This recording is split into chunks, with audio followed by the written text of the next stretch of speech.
Welcome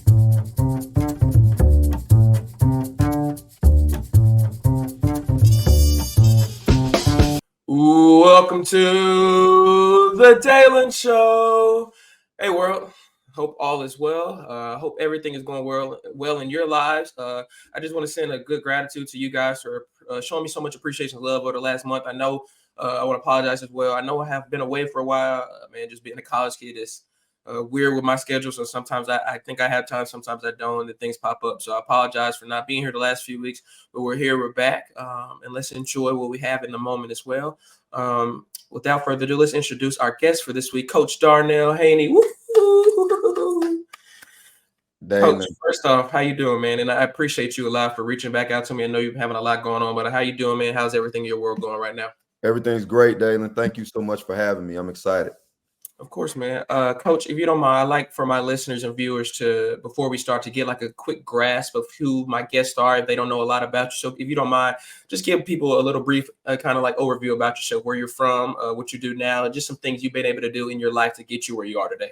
Yeah, so my name is Darnell Haney. I'm the head coach at Georgetown University. I'm from Miami, Florida originally. I was high school coach in Orlando on the boys' side and the girls' side. I took a job as the assistant coach with Yolett-McPhee McCuin at Jacksonville University. I ended up being a head coach at Jacksonville University after she left for Ole Miss. And then I took a job as an associate head coach at Georgetown to go and help out the late Tasha Butts. Yes, sir. God rest her soul. And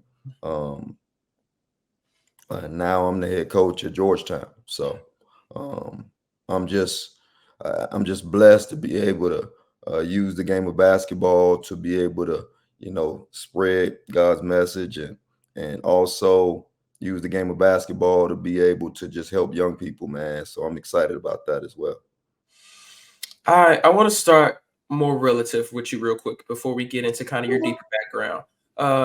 People that don't know this, but Georgetown was picked to finish 10th in the conference before the season started. And you guys were blessed and worked delicately hard to reach the Big East tournament final against UConn, get a chance to go to the WBIT, and kind of elevate this program that it hasn't been in a long time. Throughout the last year, Coach, with the passing of the legendary Tasha Butts, who I want to get into later on, and just the adversity from outside, the media and the press from those kind of preseason rankings. In the end of all this journey so far, what has it meant to you, not only to be a part of this program, but to be able to, in this moment, elevate it and be a part of the progression that will probably take it in the future to heights it's never seen? I mean, it's tremendous. It's been a blessing. I think just coming in and meeting our group and meeting our administration, it's been just tremendous. I got an email from our president yesterday, just congratulating us on the season and congratulating our young women and congratulating me on the job. Yes, sir. So it's little things like that, man, that go a long way. Our AD has been tremendous, Lee Reed. So it's just it's a blessing to know that we were able to come in and do some damage this year, and I look forward to doing even more damage in years to come. One more is kind of sticking to the topic right here too. You were recently kind of announced that you will become the official head coach at the university, and I saw that video of you and just being emotional, surrounded by your players and staff as well. What did that announcement not only mean to you in that moment, but how has it kind of brought together all the hard work you've put in for 20 plus years to kind of reach this moment where you are today? What did that announcement and saying to not only to you, but your players and coaching staff reaction to that announcement, what did that mean to you? And how does that just kind of emphasize the amount of work you put in over the last 2-3 decades? I mean, it meant a whole lot. And when I got emotional, I just thought about, I think about my family. I think about the sacrifices we've made as a family. I think about the sacrifices I've made, and at the proper time, I was able to reap the harvest, Yes, right? sir. And I think a lot of people go into this thing with they're trying to get that job, but I wasn't even trying to get this job, Yes, sir. right? And I just wanted to work my butt off, man. And at the proper time, I ended up where I was supposed to be. So I wasn't trying to, like, I came here to help Tasha. Yes, sir. I wasn't trying to be the head coach at Georgetown. Yeah. She was the head coach at Georgetown, but at the same time, when I had to kind of navigate what was going on when she passed, it was time to like man up, man. And I had to man up, and we got some things going, and we won some ball games, and we beat some people we shouldn't have beat, and according Right. to everybody else. So Right. it's just a testament to our young women, man, and a testament to my staff for just the work they put in and the belief they had in what we had going on in our system and our culture and what we have here at Georgetown. So I was just proud of them. Um, I was just thankful and grateful, and that moment right there kind of just it hit me like Yeah. kind of tough. That's why I kind of got a little emotional because it was all culminating, all this stuff, all this hard work, all the late night scouting, all the extra days in the gym. It just culminated, um, and it came to that. Now we got to keep moving forward. Now we want to make sure we are elevating and making sure Georgetown women's basketball is a Yeah. nationally known name. Yes, sir. I love that because, and I'm gonna get to you as well, but we're in a time where, and this is maybe just me looking on the outside in, it is just so hard for the mental awareness of athletes in today's age and recently coming off COVID, which is just kind of transformed so much as well.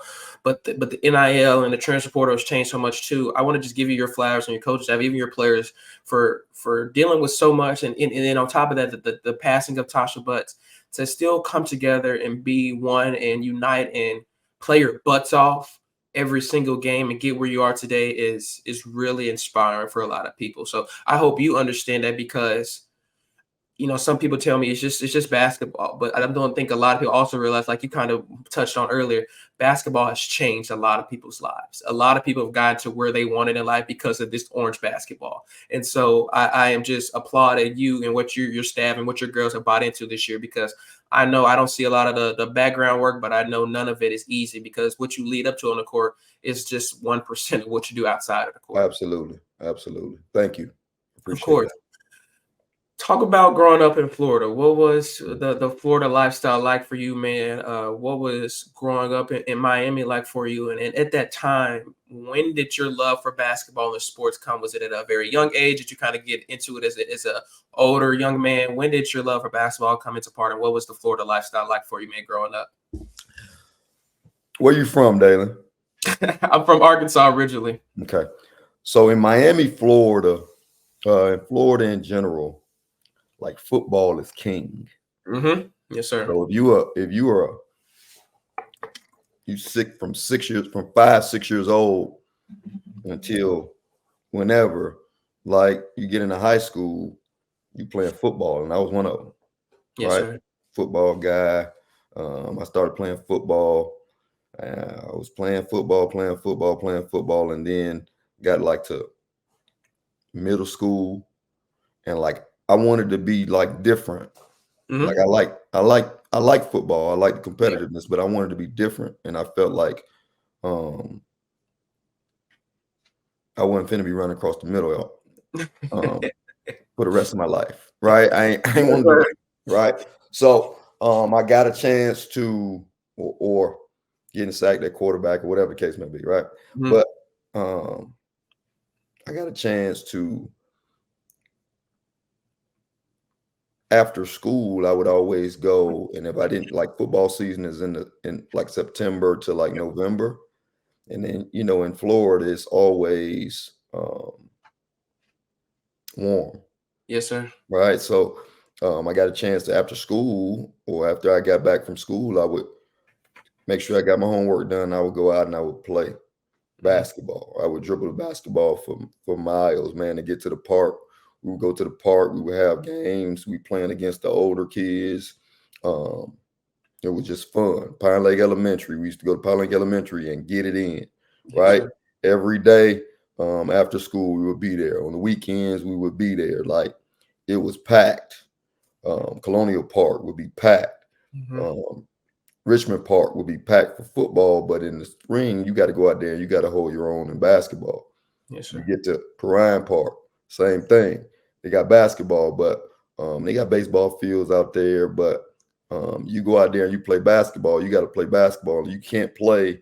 Um, this ain't no cute basketball you playing, Sure. right? It's outside. Another thing um, that helps and why you got to be a bit of an outside dog is because like in like middle school basketball in Florida, there's no gyms.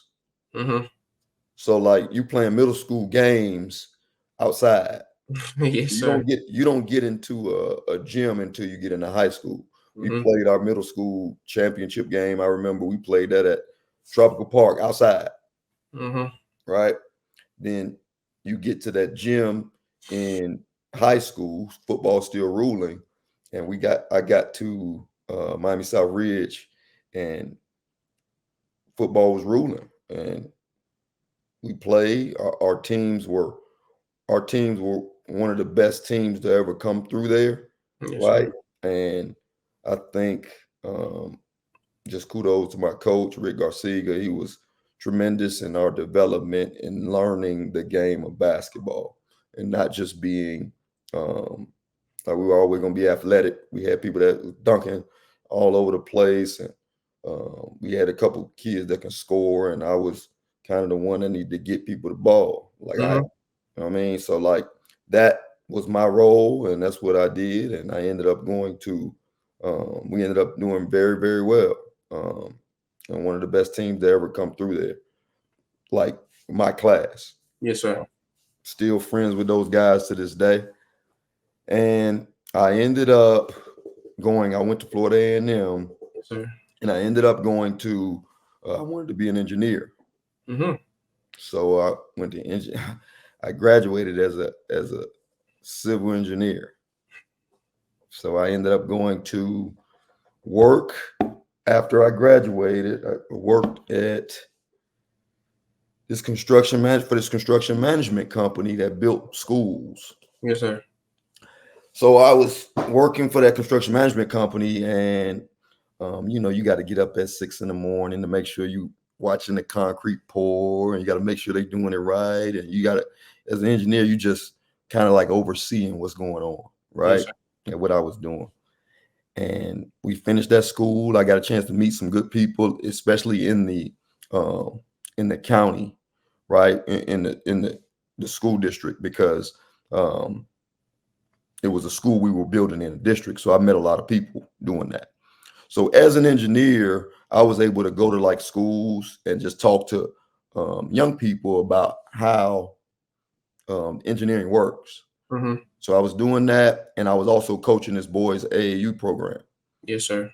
So did that, boom, did all of that, and then all of a sudden, we finished the school, and they send me to another school, and it's just starting, and they got me in a trailer in the middle of August with no AC, Yes, sir. and I'm like, no, I can't do this. So I had been going to this middle school. I had been going to this middle school, just talking with the kids there, and Mm-hmm. I had been doing that a lot, and I still coach this AAU program. Now, one of the kids that was on the AAU program went to this middle school. So I was coaching that. They went to this middle school, and I met the principal at this middle school. So when I met the principal at the middle school, because I was going out there all the time, Mm-hmm. she asked me to just come by one day, and she asked if I wanted. So she had me come by. I was doing that, and she had me come by one day, and we had a talk. And she was just like, "If you ever think about getting into education, you're really good at it. What you want to do, and you want to do it, just let me know." And I just wanted to coach basketball Yes, or sir. be around. I want to be around basketball and make some money. I'm young, right? Yeah. So I got a chance to. So I didn't want to do the stuff in the at the new school or the trailer anymore. I didn't want to be in the no AC, so I went and I told the principal, you know what, I'll try this for a year. So I went and I tried teaching for a year. I taught math to like 7th grade, 8th grade, and I liked it, right? Mm-hmm. But I really liked it because I was able to coach the middle school team, Yes, right? sir. I was an assistant on the middle school boys team. So I was an assistant there. We got really good, really fast, and we just put work in, man, and we didn't win the district. We didn't win. No, we did. We won the championship, and then the principal that I was a coach at the principal who was at the school I was coaching at, she moved to the high school, like the feeder high school. Yeah. So I didn't go with her the first year, but the second year I went over there with her at Jones High School in Orlando. So I Yes, went sir. over there with the second year with her, and I was the JV boys coach. Mm-hmm. I went over there to be the 9th grade coach, and I ended up being the JV boys coach. So I was the JV boys coach there, and assistant on the varsity. But my head coach was also the football coach. So I had the program in the infancy stages, like when he's out there coaching football, like in September, October, and all preseason workouts. That was me. Yes, sir. So I'm around them, boom, boom, boom. We're doing everything. We get really, really good. The team goes, the 2 years I was an assistant there, we went to Final Four twice. Mm-hmm. We were like 48-9, right? Yes, sir. So I got a chance to get this head job an hour away from my house. I was going to be a head boys coach an hour away from my house at South Lake High School in Groveland, Florida, which is about an hour away from the school I was at. Mm-hmm. So I go out there, I'm going to be a head coach. I'm going to be a head coach. I go out there to Groveland, Florida. I'm teaching like algebra to some 21-year-olds, right? And I go in there the first day I get to school. I go in there, my class is sitting in front of me, the front row of the class. Now, this is what a big culture shock for me. The front row of the class, all of them had cowboy boots on. Everybody. That sound like my home state, not Florida. Yeah, so I'm from Miami, right? So I'm like, what is this going on? But we was able to do pretty well. We finished like I think maybe like 16-12 or something like that, whatever, right? So we ended up doing well that first year, and then I went to my wife one day, and my wife was like, my son was just born, and she was just like, I can't do all this by myself, and it was like bad, Yeah. right? Me driving an hour back and forth, having to leave the house at 5 a.m., but then having to not getting back, especially on game nights, until like 1 a.m. because Yeah. we got to clean. You know, when you're a high school coach, you got to clean up the Yeah. concession stand. You got to do all that stuff. So I decided to come back to Jones, the high school I was at, where we went 48-9. I decided to come back there. I was going to be an assistant again with the boys. And then the principal asked if I wanted to coach girls basketball. And I said, no. Don't want to do it. I won't do it. I'm not doing it because they want to argue at each other and they not going to pass it when somebody's trying to date their boyfriend. I don't want that, right? Yes, sir. So she's like, come with me. So she walks me into this gym, and then when she walks in the gym, when we walk in the gym, there's a young lady. She's going into 9th grade. She's in 8th grade going into 9th grade, and she's coming to the school, and she's in there playing open gym against the boys. Mm-hmm. Her name is Dominique Simpson, ended up going to West Virginia University. So Dominique Simpson was like giving the boys the business, like 3 balls, step back, snatch backs, in and out, raising up on them and at the elbow, bang, knocking shots down, 3 ball, whatever you wanted. Yes, so I sir. looked at the principal. I'm like, I watched for like 3 or 4, maybe 2 or 3 minutes. I looked at the principal. I said, I think we might be able to do this, right? So we got Dominique to come in, and we got some more players to be able to come in there, man. And just built something that people would be proud of because we just played so hard as a program. We went to the Final Four twice and lost to somebody that ended up being my all-time leading scorer when I went to Jacksonville. She ended up being an all-time leading scorer at Jacksonville. But in any event, we get really good again, really fast, and then Yo is an assistant at Clemson. Mm-hmm. Our team was really good, so coaches would come in all the time, especially for Dominique. So coaches would come in all the time, come recruit. So she's coming in. So Yo's coming in. I'm not thinking anything of it. It's just like routine. Coaches come in to see our team. So she comes in and I introduce myself. She introduced herself. She watches practice. Boom. Nothing of it. She leaves. Nothing of it. 4 or 5 months later, I'm watching the NBA playoffs. It's maybe June. Mm-hmm. I get a phone call from an 864 number. It's Yolett-McPhee McCuin, right? And she's like, I just took the job at Jacksonville. I would be interested in. Would you be interested in coming and trying to help me build this thing? Yes, sir. And I had my high school, like it had turned into a machine. Mm-hmm. Like I had a middle school feeder program. We were in the community. We were winning. We had players coming in. I ended up the year I left, my point guard, her freshman year, I left after her freshman year. My point guard was KK Wright. She was player of the year in the Big East. I mean, in the American Conference, not Big East. She was the player of the year in the American Conference. She went to UCF. So we had it kind of rolling, right?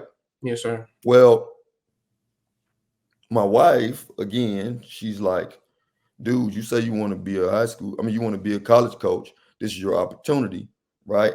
You can always come back and be a high school coach, but you don't get these opportunities to be a college coach much. So I talked to her, and yo know how to recruit. So she recruited my wife, right? And all of a sudden, boom, I'm at Jacksonville. Take a big pay cut to go and be a college basketball coach. So I took a large pay cut because I was, doing a lot of things at the high school. So I took a large pay cut to be a college coach. We go in, we're about 500 for 2 years. That third year we win the conference championship, and then Yo gets hot. Like everybody's calling for her. She's moving and shaking, and then year 5, Yo decides to go to Ole Miss. Mm-hmm. Well, I get a chance to interview for the job. I was gonna go with Yo to Ole Miss, but I get a chance to interview for the job, and I got the job at Jacksonville. So we at Jacksonville, we having success.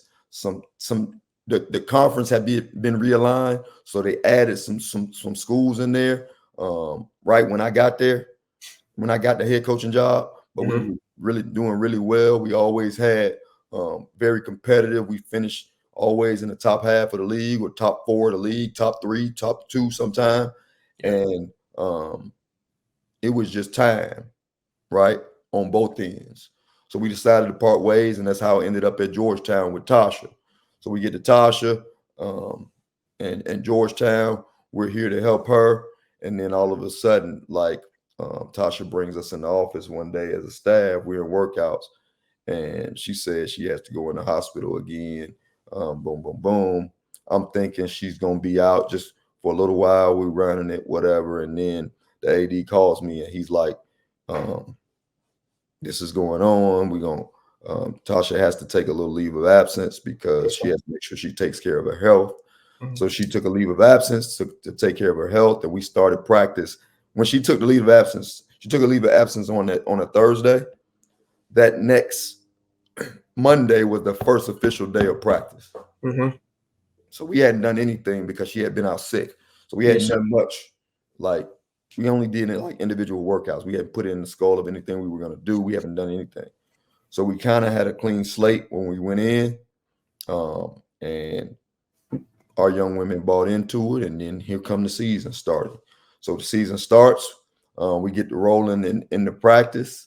We have, we call it Underclassmen Day, where we invite the local AAU teams out to watch practice. So we do that. They watch practice, and then after that, underclassmen day, I bring the team in and I tell them, I let them know that we had gotten a chance to get Tasha home to her family in Georgia with a flight. So we got her a private flight home, so she was able to be with her families, and the girls were great. They understood, and she was home with her family, right, and treating her illness. And I'm thinking, she may be back conference time or maybe even the year, you know what I mean? But that Saturday, when I let our group know that, I get a call the next Monday. And it's from, I missed 2 calls. I was in the shower and I missed 2 calls, one from my AD, 3 calls, one from my AD, one from my SWA, and then one from a player, right? So I called my AD back as soon as I get out of the shower, and he tells me that Tasha had passed. And we needed to get the team together. And it was crazy. So we scramble, we get the team together in the morning. It's like 9 o'clock, and we're trying to get them scrambled and get them together for a 10 o'clock meeting. So we get them all in the same room for a 10 o'clock meeting, and we let them know before it got out on social media, let them know. And then we just said we were going to honor her with the year we had, and we're going to honor her with how we play and how we go about our day and our year and this program in its entirety, right? We're going to make sure we honor her. But at the same time, our girls were just tremendous through it all. We were supposed to practice that day, but we weren't practicing. Yes, sir. So what we did was we came up with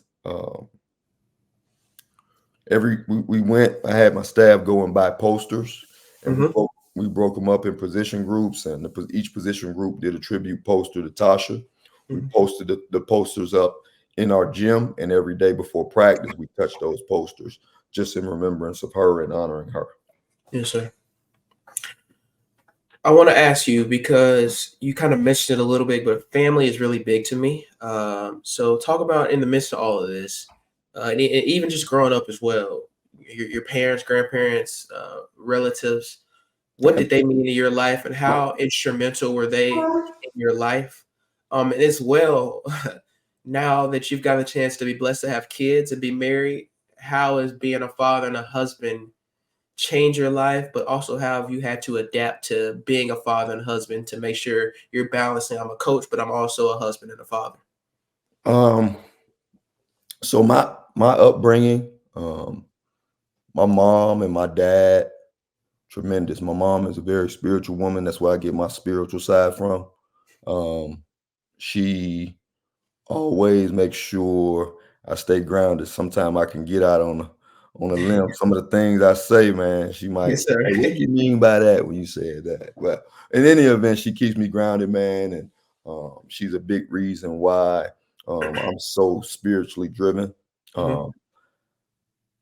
She didn't get a chance to come to a lot of my games when I was playing because she was working. Yes, sir. Or she just didn't get a chance to come to a lot of my games. She did come to some, and when she came to some, I had to give her a little extra. You know what I mean? When she was Yes, there. sir. My dad was always there, man, and my dad, he taught me how to do things the right way, right? And if you do things the right way, right, you're gonna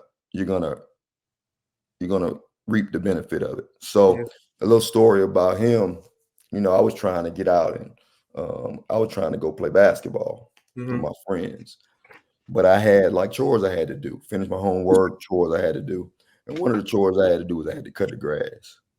And one day I had to cut the grass before I went to go hoop. So how my dad likes the yard cut, he likes the yard cut a certain way. Like you gotta the lines in the yard have to be going towards the street.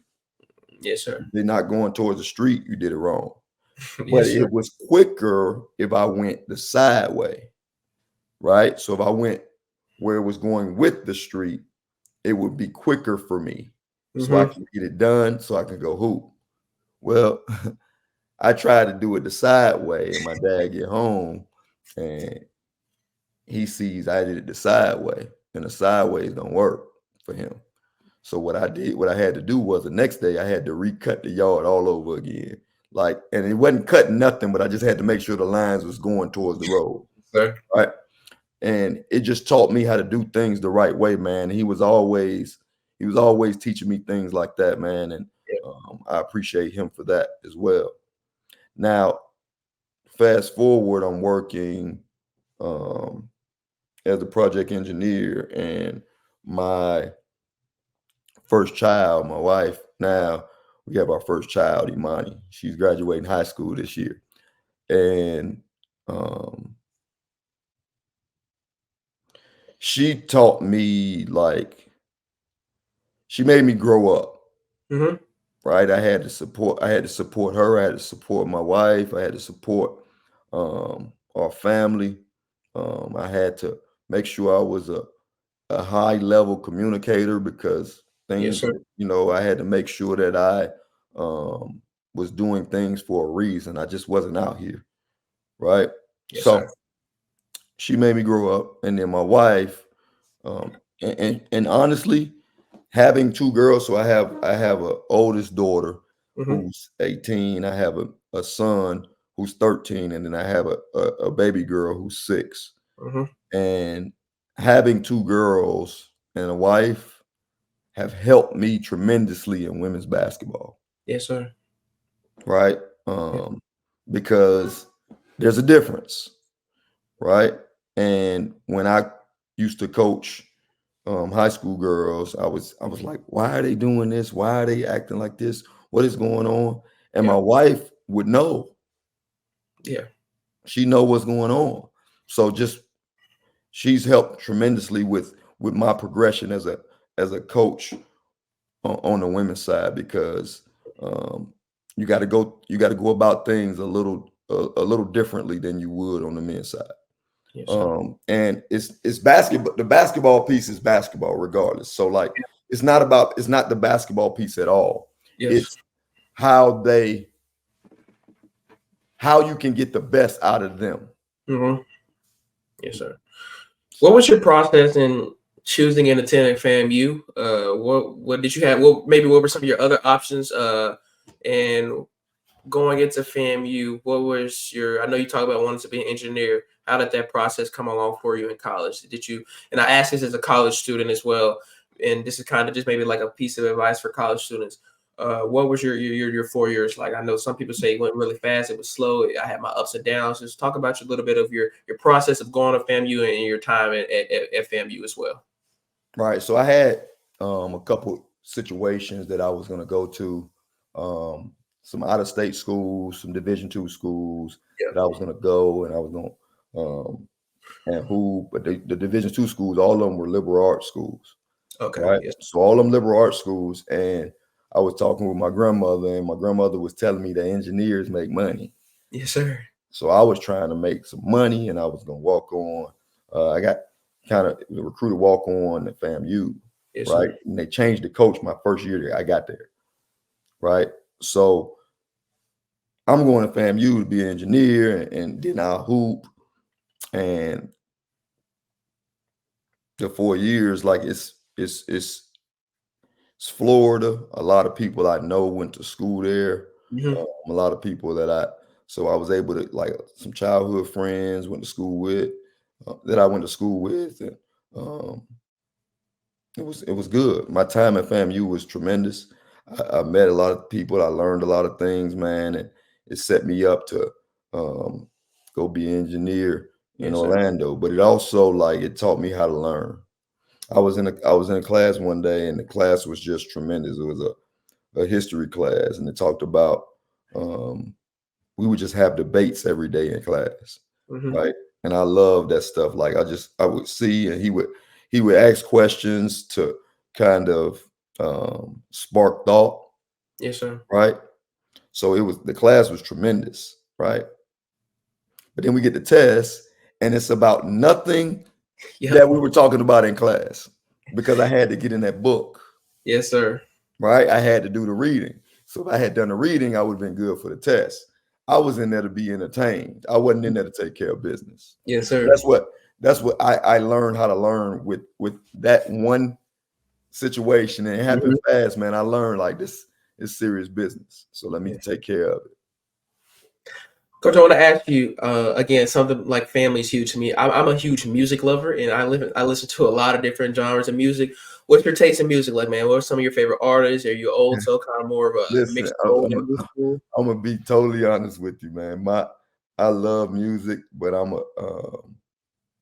listen to some R&B, I listen to some jazz, right? I listen to all that, but I'm a trap music guy, right? We're gonna listen to Ross, we're gonna listen to Young Thug, we're gonna listen to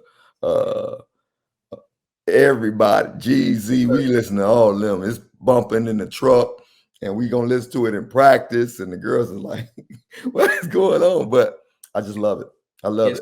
I just love it. I just think it gives it just makes me make me feel happy. I got you. Yes, You know what I mean? Like we sir. having a good day if some Jeezy is pumping in the gym. So it kind of livens it up. I always tell my staff, man, like our managers, like make sure you pack the speaker when we go on the road. What are you doing? You got to pack the speaker because I got to hear it. My mom will love that Jeezy answer. Jeezy is her favorite, so yeah. You got it. Old Jeezy too now. Yes, sir. Old Jeezy, the snowman. She's watching this laughing right now. I know she is, so she's gonna appreciate that. And I hate to like jump to that too, because when we got on, I was like, he's gonna say Rick Ross when I ask him this question. So I knew you were gonna say that one. I know that's like a Florida Rose. Yes, sir. For sure. I used to be a heavy Trick Daddy fan, right? But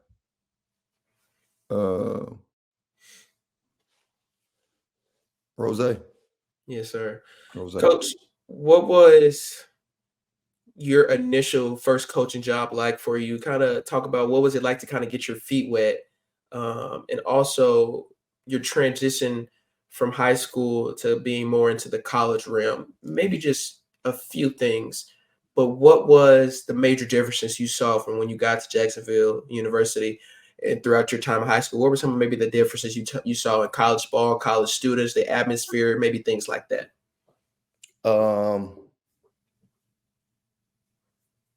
I would say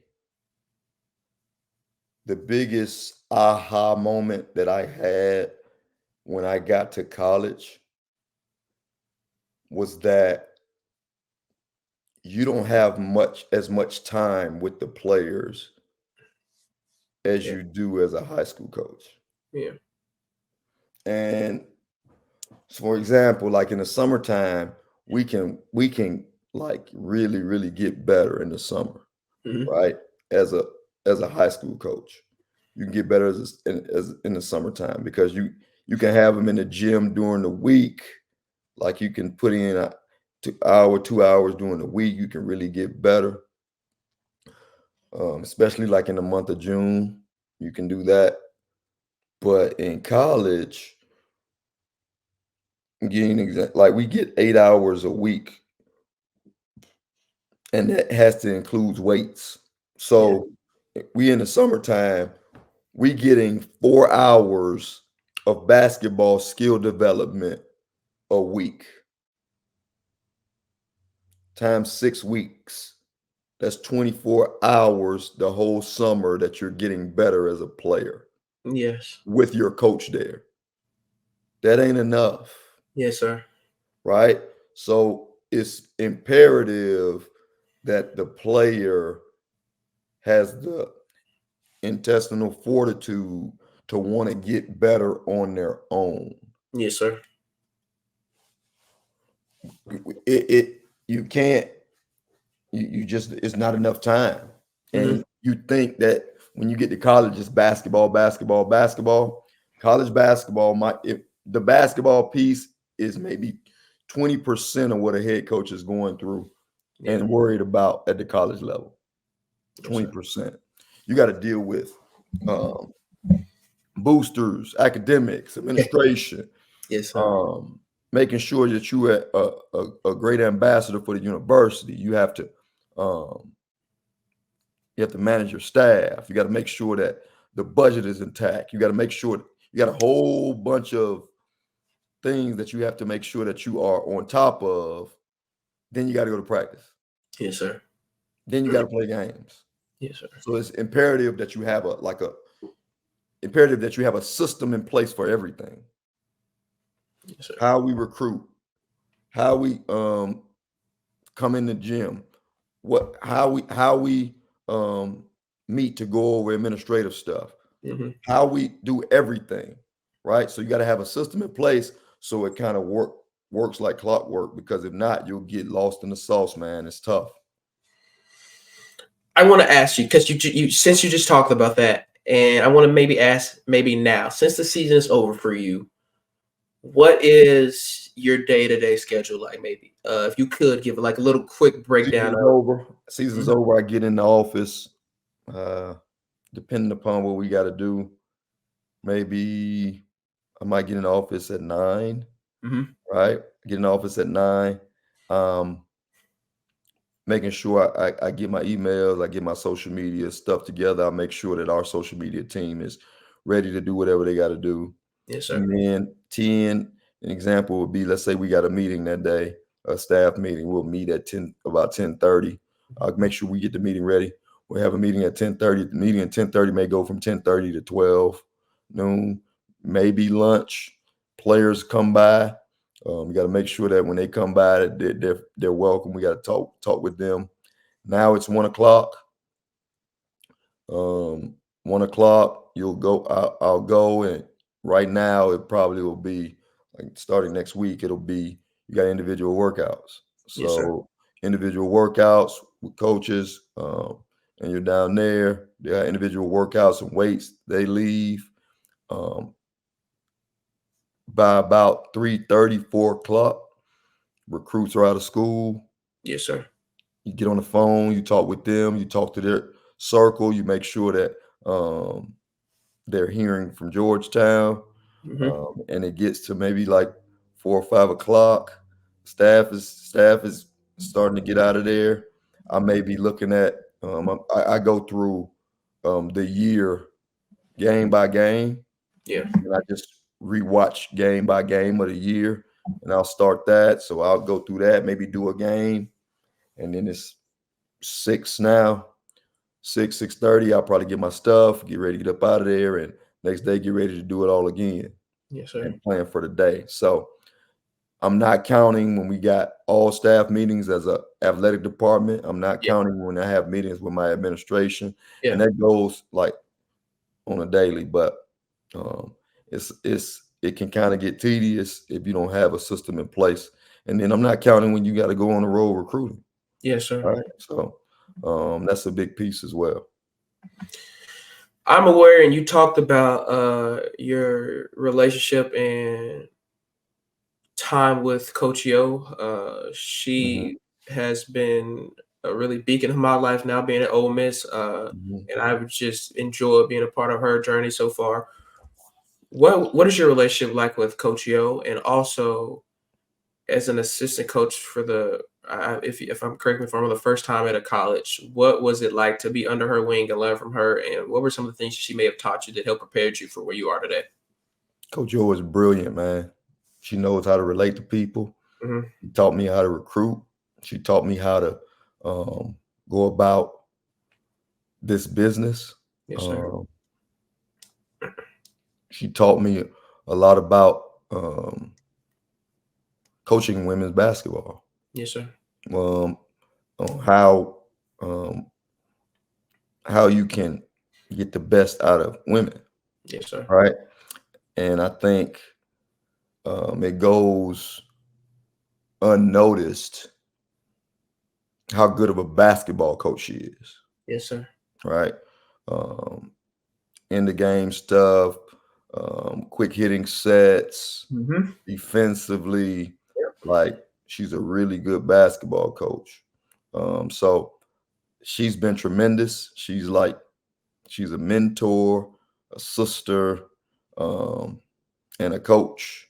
Yes, sir. to me, right? And she means a lot because she changed my life, Yes, sir. right? I wouldn't be here if she hadn't walked in that gym or gave me that call Mhm. or recruited my wife to come and coach with her.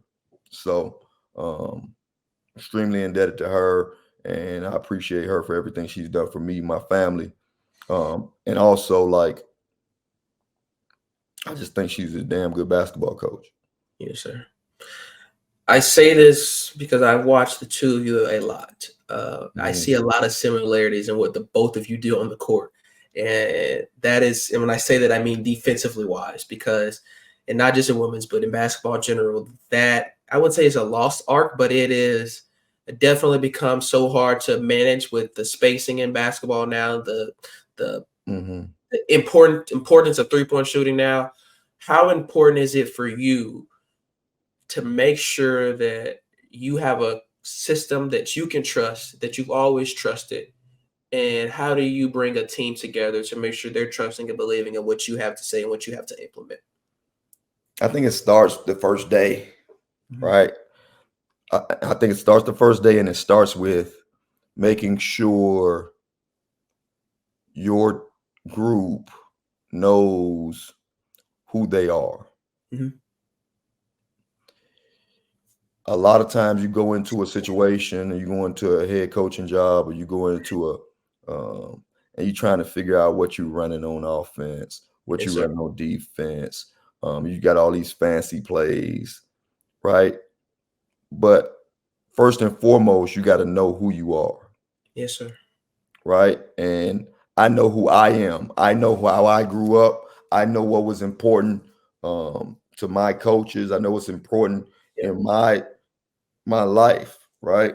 So I know, remember, we played on outside courts. Yes, sir. So we ain't have to worry about too many 3-point shooters like we Yeah. got to worry about when we play Creighton, Yeah. right? Because the wind might take the 3-point shot Yeah. way out of bounds, right? But in any event, I feel like, and I know that you can't control the ball once you let it go, Mhm. but you can control what you do defensively. Yes, sir. And one of our standards is we're gonna control the controllable. So what we do defensively, if we can control how we play our rotations and know the game plan, that gives us an edge. And Mhm. our team at Georgetown, we're not high octane scoring, and I know that. Yes, sir. So because we're not high octane scoring, we got to find a way to win. And I told our group this year, I said, listen, if we don't play defense, we don't got a chance. Mhm. And they bought into that, man. And I'm excited about us continuing to go and continue to be who we are. The number one thing you got to have is an identity. You got to Yes. be who you are. Like I say it all the time. Like, when you go to Chick-fil-A, you know what you're gonna get. Yes, sir. When you go to Starbucks, you're not looking for a slushy Yes, outside of sir. a frappe, right? You're not looking for anything but coffee at Yes, sir. Starbucks. Taco Bell, you're not looking for a cheeseburger. Mhm. They have identities. Yes, sir. So if somebody wants to be an outside dog, somebody wants to make sure that they coming in and being just a dog defensively and can kind of be humble, hungry, and smart enough to be in our system, right? You fit, because then you know who you're recruiting, you know who fits, you know how you're going to go about your program. If you don't know that, you're going to get a whole bunch of people you bringing in just because they might be good Yep. and they don't fit. Yes, sir. Yes, sir. So I think the number one thing you got to be able to do as a coach or a head coach or a leader of any organization is you got to make sure that your group has an identity. Yes, sir. And if that group has an identity, now sometimes you might miss, you might make a mistake recruiting, and that person can't be that. Mhm. Well, you made a mistake, Yes, right? sir. But at least you have a guideline. Almost like you. Like when I went to FAMU, I knew I wanted to be an engineer, but I'm a basketball coach now. Yes, sir. You know what I mean? You can always go off on a tangent, but the identity is at the core of who I am. I'm a worker. I'm gonna make sure I love. I'm gonna have gratitude, and I'm about family. Yes, So sir. at the core of who I am is love, family, and gratitude. Right? It don't matter if I'm a postal worker. It don't matter. That's what I'm about. Right? Yes. So that's what the program gonna be about. We're gonna be about love, family, and gratitude. Right? Yes, And sir. then you got to be able. You got to be willing and capable to guard people. Yes, And sir. I think the other thing too, I think that helps us, and I saw that this being a coach in the A-Sun, like identity is everything, but then different is everything too. It's okay to be different. We don't have 5 shooters on the perimeter. Yeah. Right? That's not who we are. But it causes problems because we can throw the ball inside. Yes, sir. They can't. Yes, sir. So I think just the identity piece is so important, man. And then when you add pieces and recruiting and you have success, now you're getting people that can shoot and are willing to play defense Yes, and sir. are willing to do what we got to do.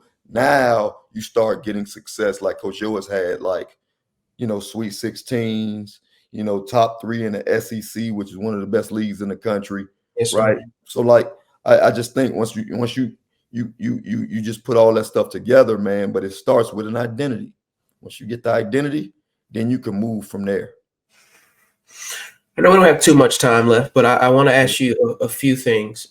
First, what advice would you give to boys or girls, high school players, college players, or coming into the high school range? What advice would you give to basketball players in this age of basketball to help them not only continue to love what they're doing, but help them get to the level they want to be at?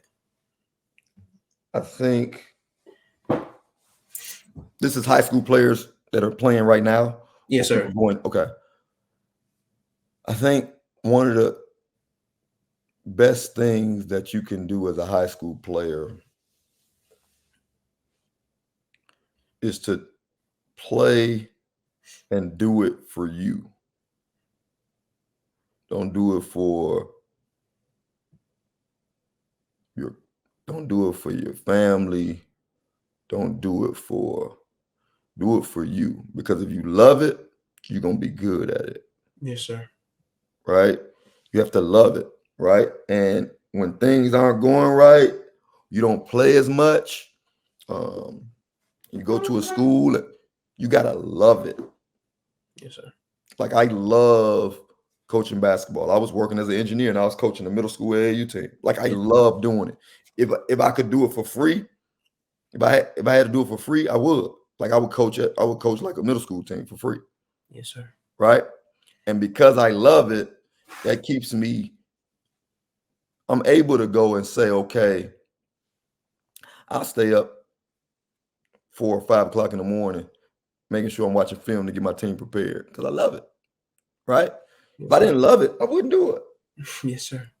So I think doing it for you and staying the course when things don't go your way, that's the biggest piece of advice I can give you. I want to tie back into Tasha Butts. You got to kind of talk about her, but I want to know, how did you even get in contact with Georgetown? How did that opportunity come about for you? And man, go into who she was as a person, because I truly cannot reminisce on what she meant to not only just Georgetown, but to college basketball in general. So talk about who she was as a person, what she meant to your life, and man, just the remembrance she will forever have on who you are as a person and a coach. Tasha Butts, tremendous. First off, just a tremendous person. Her Yes, sir. family. She was a worker. She was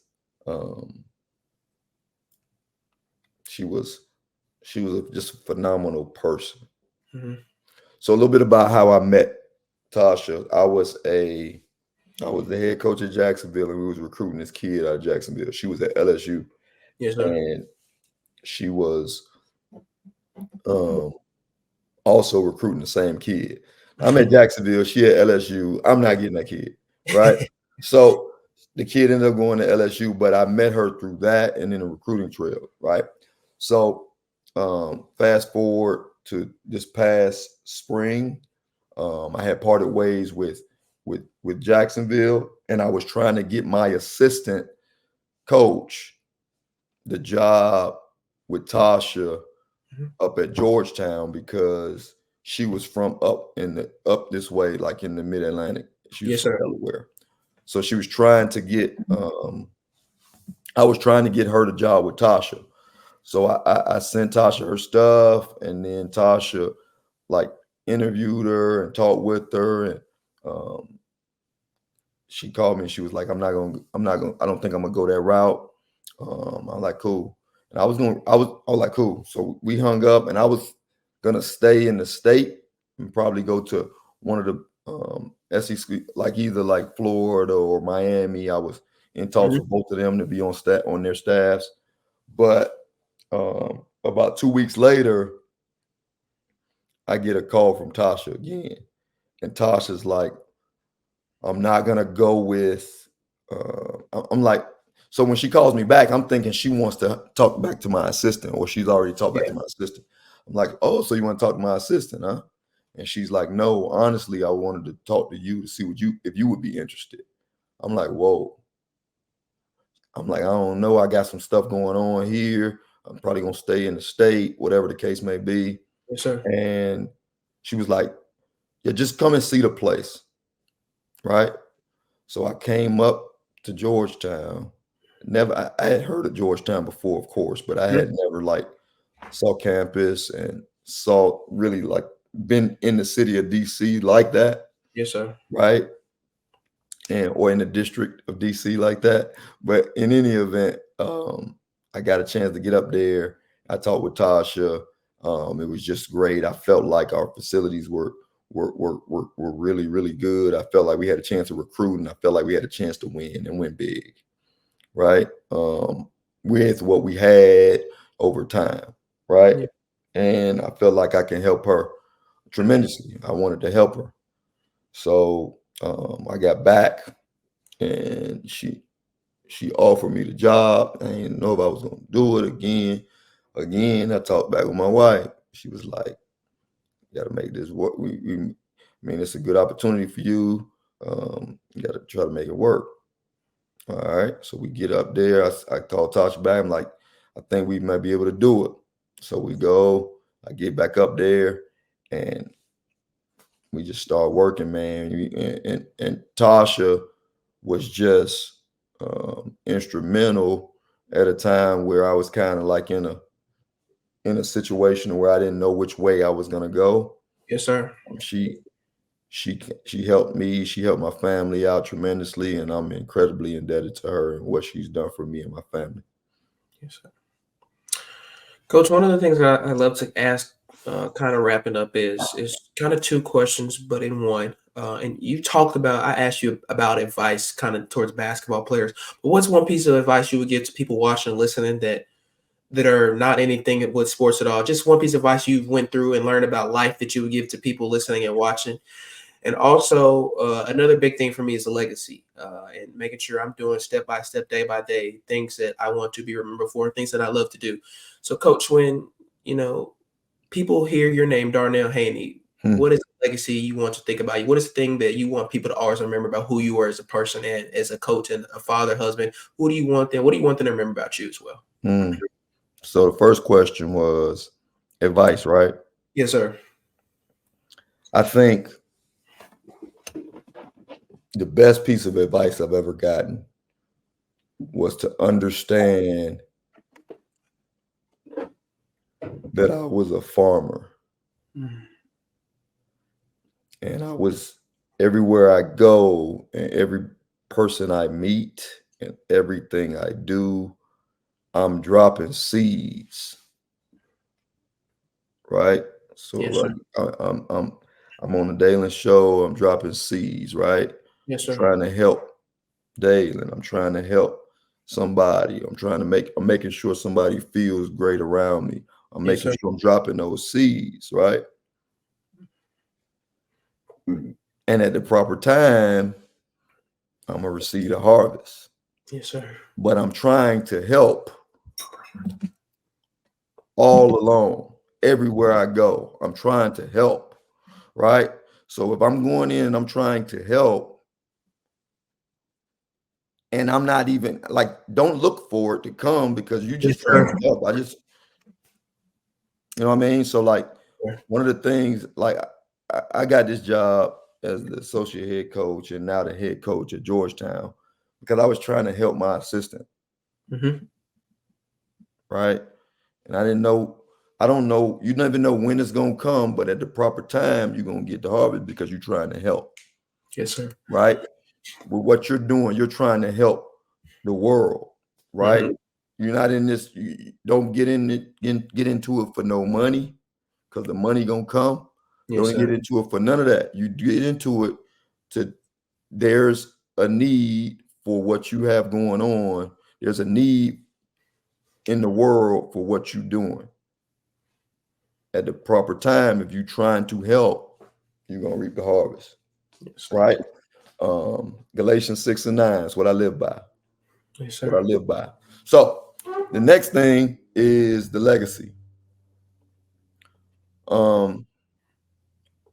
I want to make sure that everybody, when I leave this earth, everybody knows that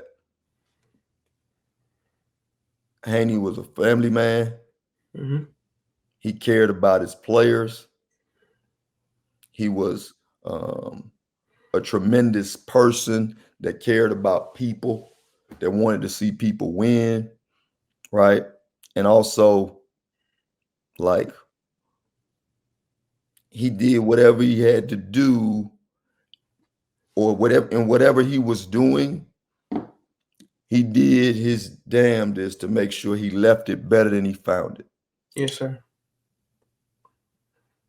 And that's from I'm coaching at a school, if I'm at a if I'm in a bathroom and I see something crazy, like, you know how sometimes the paper towel dispenser is like, oh, they got it coming out and it's not right. Yes, sir. I'm gonna fix that because I want to leave it better than I found it. Yes, sir. Right. So everywhere he goes, he wants to make sure that he leaves whatever it is better than he found it. Yes, sir.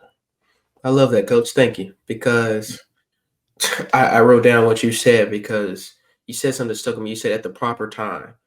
And I have just grown emotionally and mentally over the last year tremendously.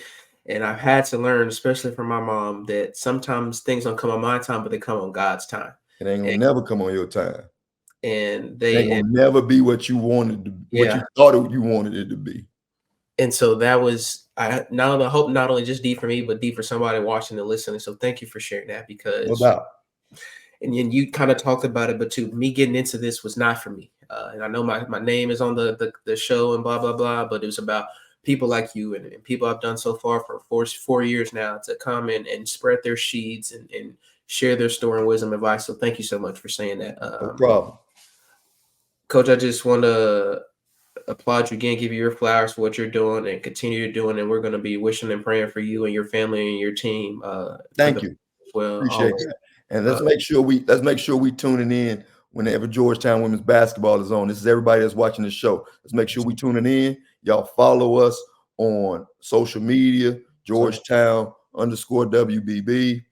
Follow me. I got to get my followers up. Coach D Haney on IG and Twitter. And on TikTok. I'm on TikTok too. I ain't getting TikTok in a minute. Y'all got to make sure y'all follow me on TikTok as well. But in any event, man, thank you, Dalen, for having me on the show, man. This was good. And if you need anything else, just please let me know. And I'm always willing to help, man. Kudos to you for doing this, man. A college student just trying to, we all just trying to make it, right? Yes, sir. We all just trying to make it. So just go ahead and keep doing your thing, man. Next thing you know, we're going to be in the studio talking. I appreciate that, Coach. And something real quick as well, man, that is big because I love women's basketball, and I've even turned my mom into a women's basketball fan now. So tune into him, but tune into the entire landscape of women's college basketball. It has been a fantastic year that is not over yet, and it's just become a great beacon for me to be a big fan of it for so long, and to now see where it is now, where it's headed. So just tune into Coach Haney in the world of college basketball for women, because it's changing for the better, and I couldn't be happier to be a part of it. So let's do it. Let's do it. Yes, sir. Thank you again, Coach, and thank you for mentioning your social media, because I was going to ask you that, because that's something I like to ask my guests too. So y'all give Coach Haney and his squad some follows on social media. Let's do it. Let's do it. We appreciate you, Dalen. Coach, thank you so much, and God bless you, Coach, and God bless you all listening, man. I hope you guys enjoyed, learned something, and laughed a little bit. I sure did. It was fun. Good to be back, and I'll see you next week again. I got an exciting next one is for you as well next week. So take care, everyone. God bless, as always. Hey, blessings. Y'all be good. Yes, sir.